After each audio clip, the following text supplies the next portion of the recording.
we grew up primarily in a town, Western New South Wales, called Wilcannia. And Wilcannia is predominantly an Aboriginal community. Its population used to be 1,000, probably 1,100 people, and the majority of that, meaning 900 out of 1,000 people, would be Aboriginal. Out of that 900, easily 90% would be related to me. My father was a fencer. He was also a shearer. He worked on stations. He was a man who was well known. Our family's very well known in that area, Wilcannia. He had 2 sisters, but then he had a whole lot of half-brothers and sisters. And we are Barkindji, which is the Darling River. The traditional name of that river is the Barker. The Kinji, the people who belong to the river, so they're from Barkindji. And I'm also Munyangapa, which is west of the river, heading towards the Central Desert region. So my mother, that's my mother's side, Munyangapa. And so my mother and father got together, a whole lot of children, very little work, lots of issues around housing and accommodation. We did lots of travelling. There was always a displacement. My father, he had 2 really impacting incidences of trauma that happened in his life. And after these incidents of trauma, he really went off the rails. One of the incidents was he found his one of his bosses, who he was quite close to, had shot himself in a shearing shed, and my dad found him later on.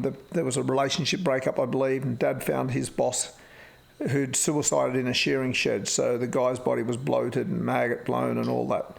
And then the second incident was my dad was drinking with a local school teacher and some other people, some other relatives. One of my cousins got up and walked home. This is back in the 70s. Vehicles didn't have the headlights that they have now, or the lighting that they have now. It was a dirt road. And my dad, driving the car, ran over my uncle, who had left the drinking session earlier and was walking home, but sat down and went to sleep on the road. And my dad ran him over and killed him, and he had to pull him out from underneath the car. And that's after those incidents, I saw, not me, but I was just a baby. I was probably only around 7 when these incidents happened. But what I do know is that people have told me how after those incidents, my dad completely changed. My dad, as a result of his behaviours after the trauma, which involved alcohol and a lot of violence, he ended up in jail, and he died in jail. And my mum was looking after us and doing the best she could with their own trauma of my dad dying, and plus trying to, feed us, get us to school and that. But she had started a relationship with a new guy who was another guy, an Aboriginal man, they were kind of lugging us around the countryside to try to find a place to settle. And we were accosted by the police and the welfare agencies, or the police contacted the welfare agencies. We'd been pursued by welfare agencies for a long time, my family. And as a result, myself and 2 of my brothers were made wards of the state. And wards of the state meant that we were at the beck and call of the Minister for, it used to be Child Protection back then, Aboriginal Child Protection. And they enacted a law that was a historical law that said that we could be moved as far away from our mum as was physically possible within the state. And that constitutes stolen generation.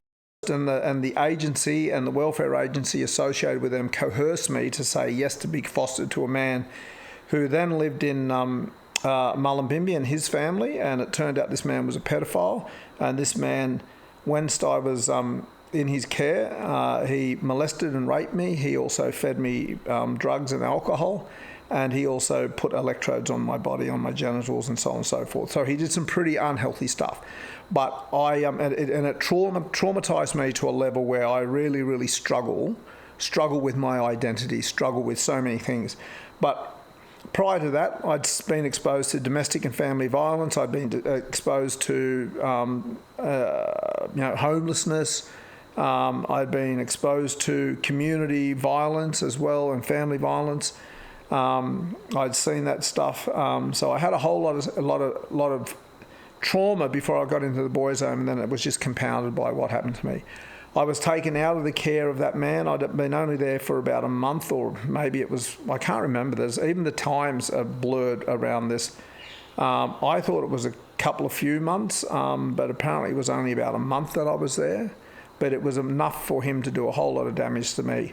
I went into my new foster family in Byron Bay, and I was loaded up with anxiety, I was loaded up with trauma, and I was really, really struggling with my identity. My schooling suffered. I was asked to leave school in year 10, at the end of year 10, because I wasn't attentive. I was displaced. I ended up homeless in Byron Bay. My life spiraled, and I was acting out. I started using drugs and alcohol, and I started becoming less responsible around employment. I thought I had a work ethic, and I tried to maintain that.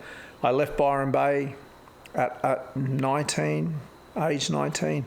I went to reconnect with my other family, my Aboriginal family, my sister in Sydney. When I was in Sydney, visiting my sister there, I'd started using heavier and harder drugs.